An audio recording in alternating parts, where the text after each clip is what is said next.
Assalamualaikum warahmatullahi wabarakatuh. Waalaikumsalam warahmatullahi wabarakatuh. Ini pertemuan keempat kita dengan materi komitmen kerja dalam suatu perusahaan. Ya. Pertama, pengertian komitmen. Menurut Mayer dan Allen dalam buku Sudaryo menyatakan bahwa komitmen pegawai terhadap organisasi merupakan gambaran dari kesetiaan pegawai terhadap organisasi melalui proses yang berjalan secara terus-menerus di mana partisipasi organisasi sangat dibutuhkan. Kemudian ada menurut Ivan Šević di dalam buku Wibowo menyatakan bahwa komitmen adalah perasaan identifikasi, pelibatan, dan loyalitas dinyatakan oleh pekerja terhadap perusahaan. Ya, kemudian dengan demikian komitmen menyangkut 3 sifat. Yang pertama, perasaan identifikasi dengan tujuan organisasi. Yang kedua, perasaan terlibat dalam tugas organisasi. Dan yang ketiga, perasaan loyal pada organisasi. Kemudian ada menurut Kreitner dan Kinichi dalam buku Wibowo, komitmen adalah kesepakatan untuk melakukan sesuatu untuk diri sendiri, individu lain, kelompok, atau organisasi. Ya, sedangkan komitmen organisasional mencerminkan tingkatan keadaan di mana individu mengidentifikasikan dirinya dengan organisasi dan terikat pada tujuannya. Ya, kemudian menurut Sermerholm dalam buku Wibowo juga menyatakan komitmen sebagai loyalitas seorang individu pada organisasi. Ya, individu dengan komitmen organisasional tinggi mengidentifikasi dengan sangat kuat dengan organisasi dan merasa bangga mempertimbangkan diri sebagai anggota. Dari pengertian para ahli tadi dapatlah kita simpulkan bahwa komitmen adalah perasaan, sikap, dan perilaku individu yang mengidentifikasikan dirinya sebagai bagian dari organisasi, terlibat dalam proses kegiatan organisasi, dan loyal terhadap organisasi dalam mencapai tujuan organisasi. Nah, itu setelah kita paparkan menurut para ahli, kemudian dapat kita simpulkan. Kemudian faktor-faktor yang mempengaruhi komitmen. Ada beberapa faktor yang mempengaruhi komitmen di dalam buku Sudaryo. Ya, yang pertama itu individu menjadi semakin terikat dengan organisasi dan rekan kerja karena mereka lebih sering bersama. Ya sudah pasti ya, komitmen tadi itu kan kalau kita lihat dari pengertiannya perasaan, sikap, perilaku individu, ya kan? Jadi kita dengan rekan-rekan kerja kita juga itu kita menjadi berbaur, memiliki kedekatan sehingga kita sering bersama dengan satu ikatan di mana di perusahaan tadi. Kemudian senior menjadi faktor yang menguntungkan karena dapat mengembangkan perilaku kerja yang bersifat positif. Sudah pasti ya. Apalagi kalian yang mengikuti suatu organisasi, kalau di kampus kita namanya Hima, ya kan, Pena? Ya, nah, Kak. Senior kalian itu mengajarkan sesuatu hal yang positif, ya kan? Nah, sehingga kalian memiliki komitmen yang tinggi terhadap organisasi itu, sehingga kalian mau mengikutinya, bahkan mau loyal di situ, ya kan? Nah, itulah peran dari seorang senior. Jadi kalau ada misalnya senior yang memberikan hal-hal positif, itu bukan senior namanya. Ya, senior itu selalu mengarahkan ke hal-hal yang positif sehingga kita memiliki komitmen dan loyalitas yang tinggi terhadap organisasi kita. Ya, baik itu di organisasi maupun di perusahaan karena konsepnya pasti sama gitu dia.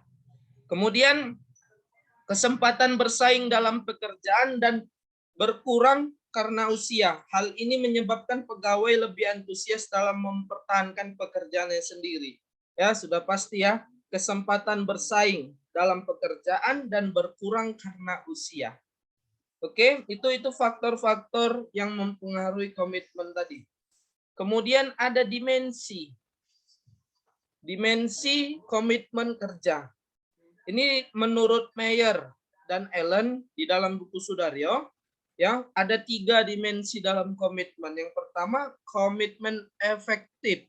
Afektif, ya. Ini artinya melibatkan perasaan emosional dari pegawai serta mengidentifikasi keterlibatan dalam organisasi. Ya, komitmen efektif muncul, ya kan, dalam kondisi pekerjaan dan harapan yang sesuai dengan kenyataan. Ya, jadi memang komitmen kita itu bisa muncul karena ada kejelasan dari perusahaan tersebut. Ya, misalnya mengenai kita bilang gajinya, ya kan, jelas. Kemudian karirnya yang kita dapat juga jelas, ya kan?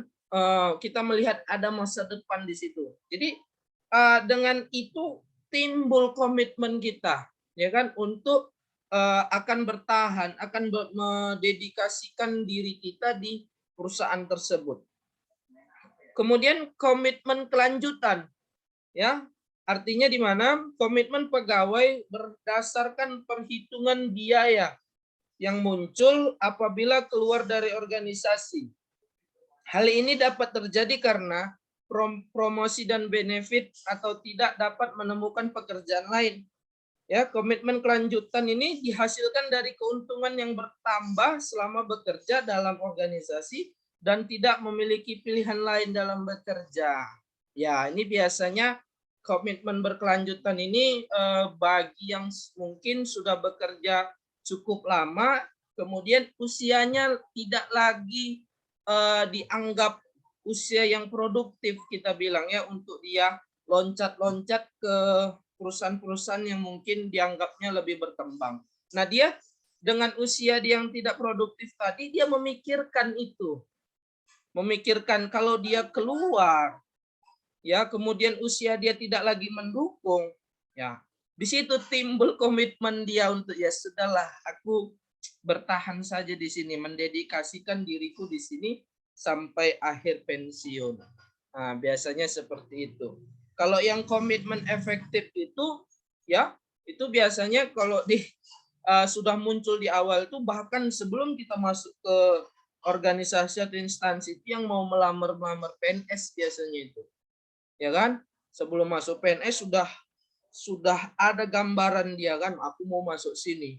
Artinya apa? Dia punya komitmen, aku mau nanti jadi PNS, punya tunjangan hari tua, ya kan? Kemudian hidupku bisa terjamin dalam istilah seperti itu. Nah, itu sudah ditanamkannya komitmen itu tadi. Itu dia mengenai komitmen efektif. Tapi kalau yang continue tadi atau kelanjutan tadi, ya, dia setelah bekerja, ya, kemudian dia berpikir karena usianya sudah tidak produktif untuk dia untuk keluar dan mencari pekerjaan yang lebih baik lagi, sehingga karena tidak berdayanya tadi mengenai usia tadi, maka dia memilih untuk komitmen di perusahaan yang sebelumnya. Ya, kemudian komitmen normatif. Ya, komitmen normatif ini adalah komitmen pegawai berdasarkan rasa kewajiban untuk tetap berada dalam organisasi karena pertimbangan mereka terhadap organisasi. Ya, komitmen pegawai berdasarkan rasa kewajiban. Nah, yang mengenai rasa kewajiban itu artinya kita sudah punya tanggung jawab di situ. Sebelumnya kita sudah diberikan pekerjaan di situ, ya kan? Sudah diberikan tanggung jawab sehingga ada rasa kewajiban kita untuk dapat menyelesaikan pekerjaan itu. Sehingga kita tidak bisa untuk seenaknya untuk keluar ke sana ke sini. Itu yaitu mengenai normatif.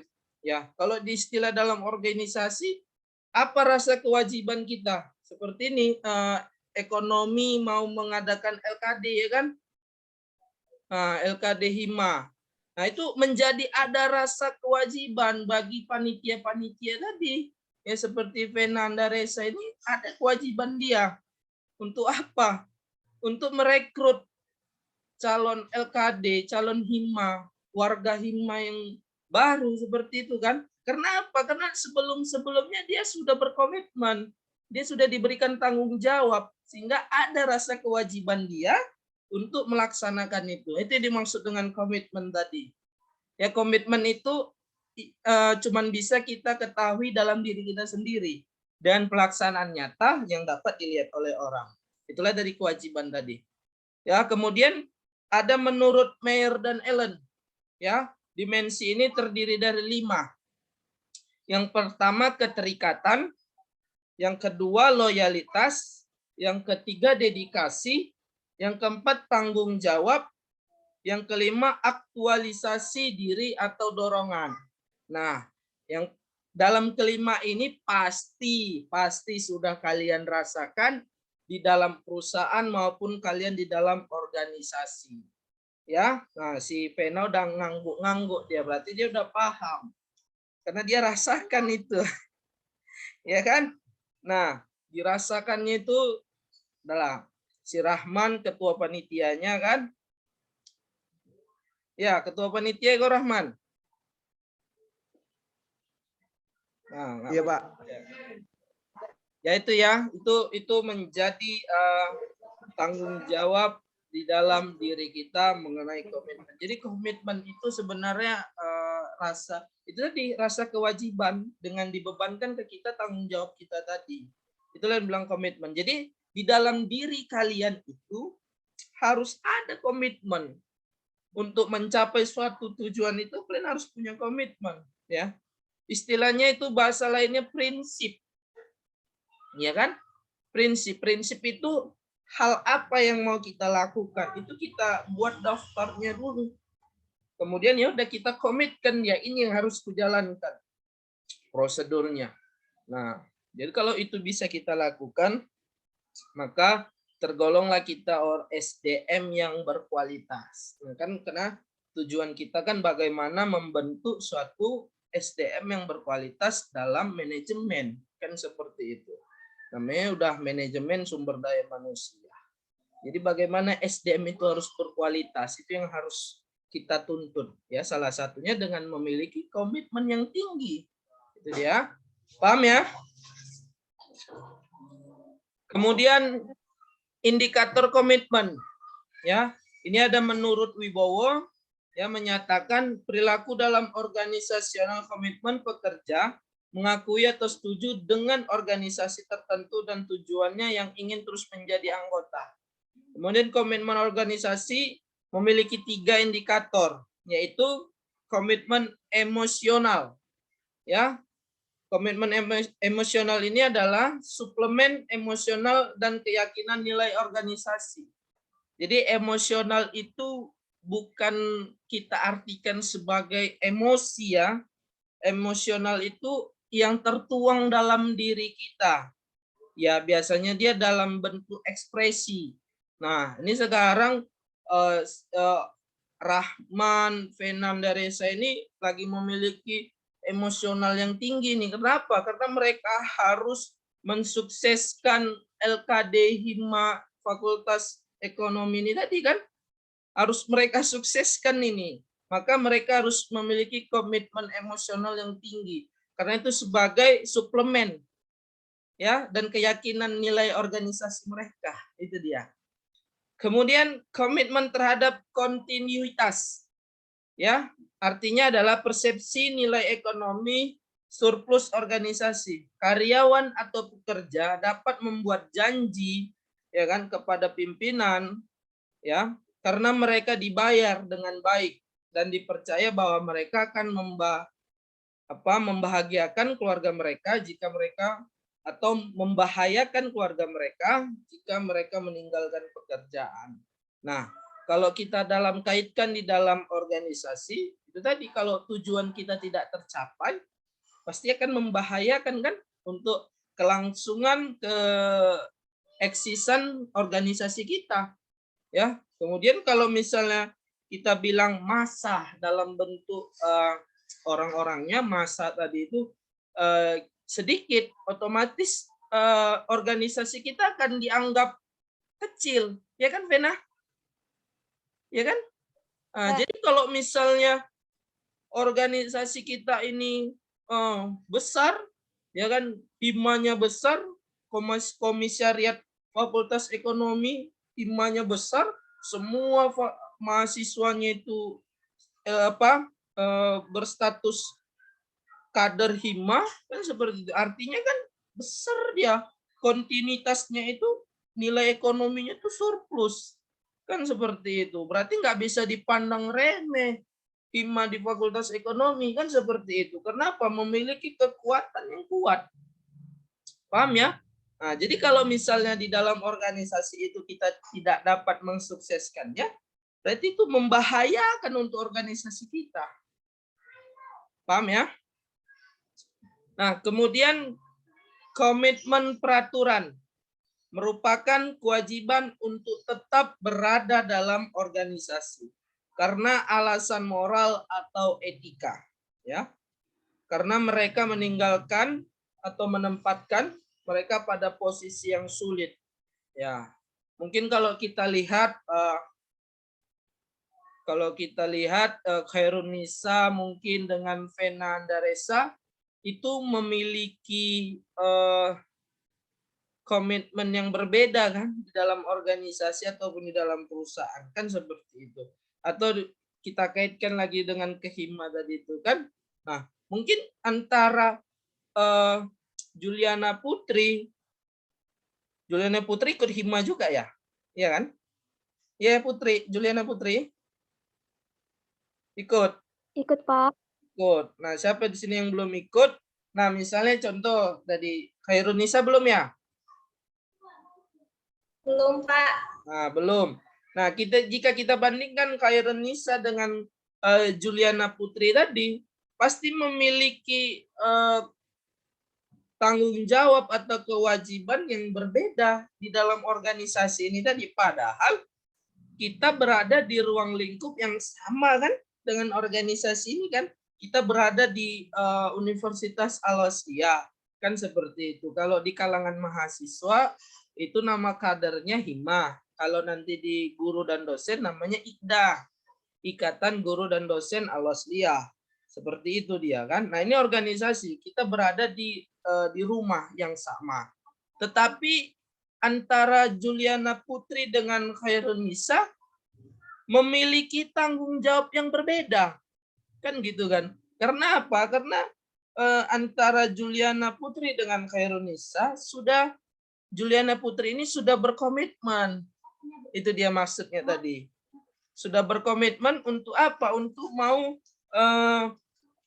mensukseskan organisasi ini tadi, kan gitu, melalui LKD tadi.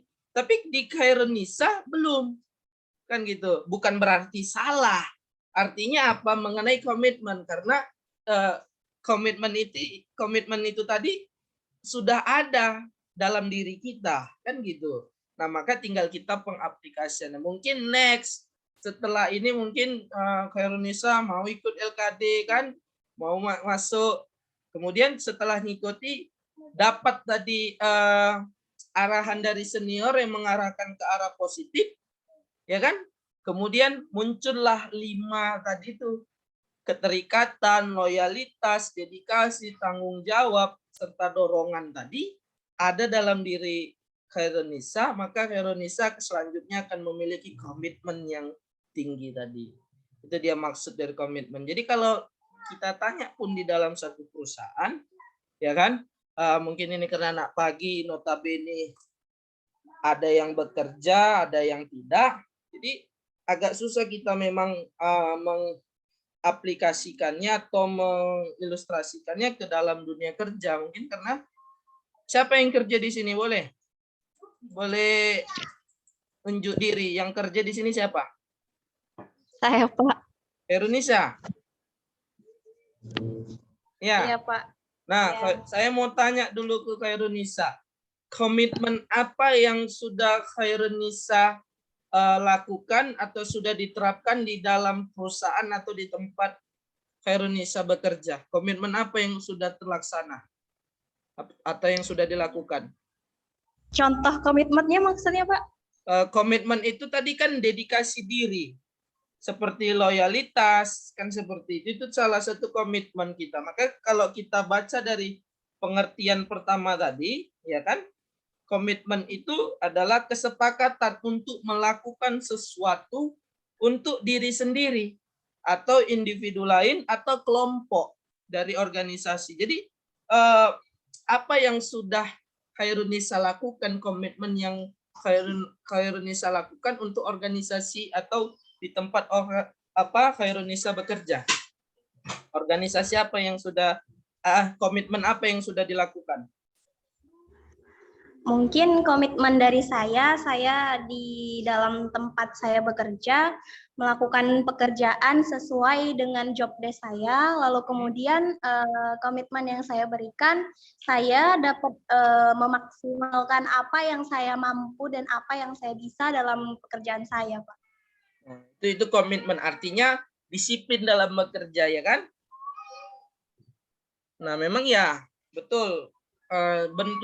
Salah satu bentuk dari komitmen kita itu ya pengaplikasiannya kita disiplin. Itu ya.